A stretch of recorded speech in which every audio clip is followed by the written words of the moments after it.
none of us is strong enough or smart enough to do this thing called life by ourselves. None of us.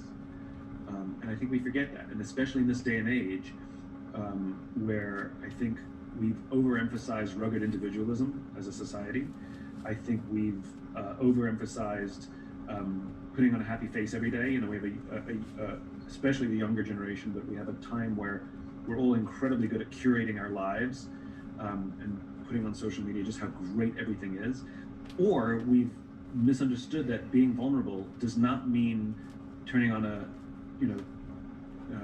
turning on your phone and making a sort of a confessional to no one, to the room, and then posting it online. That's not vulnerability. Simply saying you're sad and then posting it online. That's just broadcasting. True vulnerability is interpersonal. It's much scarier to actually tell someone. It goes to my favorite definition of love. My favorite definition of love is giving someone the power to destroy you and trusting they won't use it. That's vulnerability. And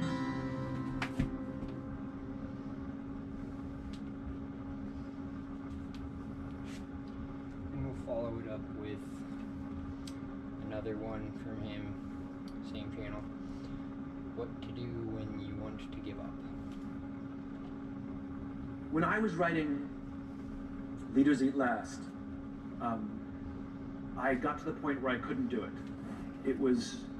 It was too difficult. I couldn't organize all the information. It was just too complicated. I couldn't do it, and I'd been trying for months. I probably missed multiple deadlines, and I was sitting at my computer, and I decided that I had to give up. I couldn't do it. Last night. And so I got up and went for a walk, and I was literally planning my exit. I was going through the steps. I was going through the checklist of quitting. I knew that I have to give my advance back to the publisher because technically I'm in breach.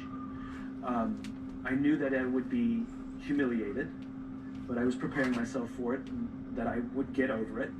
I was also rationalizing that it was okay to quit. I told myself there are thousands, 10,000 books published every single year. No one will miss this one book.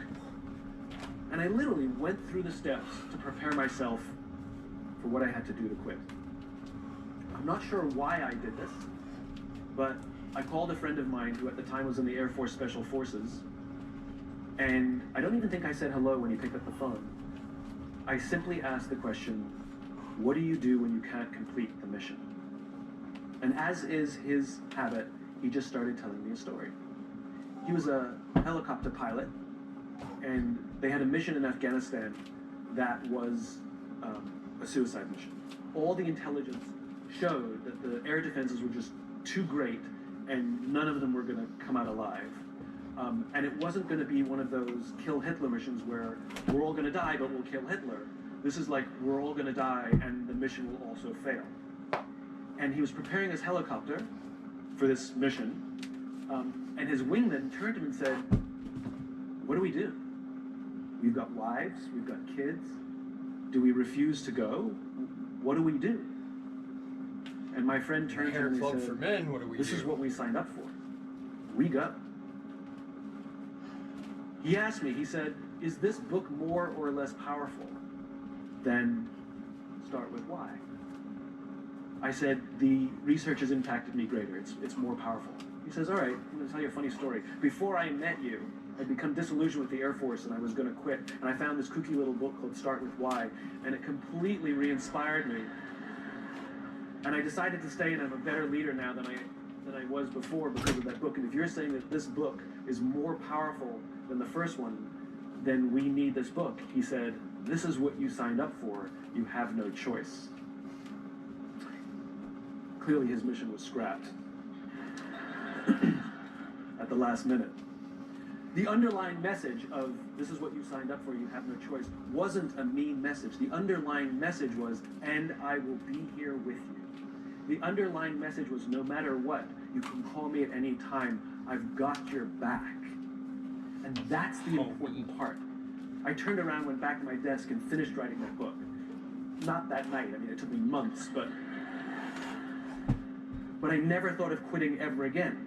As soon as I knew that someone was there. Someone had my Like the rest. someone had my back. Boys falling off. Pick it up again. From the top. Oh, you're gonna get it in the eye. Even if you lose your eye, Odin gave his right eye for all knowledge. I would give so much more. Have given and received